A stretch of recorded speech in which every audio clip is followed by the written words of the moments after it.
कुछ कहीं घट जाए कमल में बताएगा अरे कुछ कहीं घट जाए कमल में बताएगा अरे कुछ कहीं घट जाए हिरना छापर में आके कहते हैं ले जाएगा कावल जनता ऐ तो लाया मार मार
लड़की हकी थी लड़का के कोट में सुन के लड़की हकी थे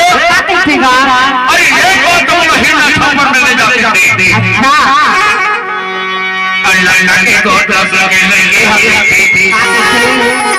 लड़का के कोट में सुन के लड़की हकी थी अरे एक बार तो हिरना छापर में ले जाते थे हिरना छापर जाए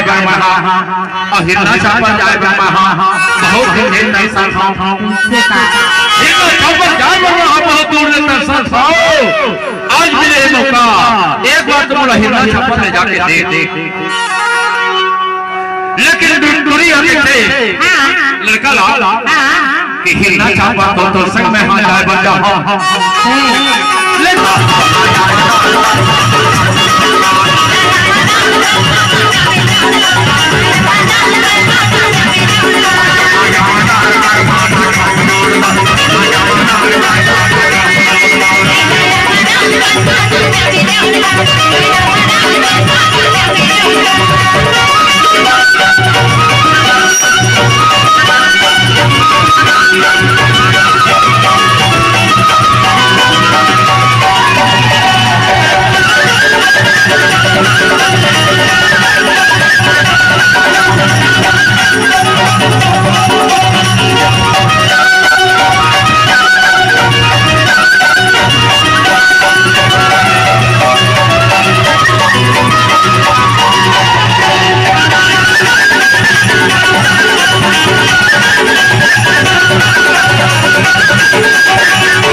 लड़की के चोट में सुन के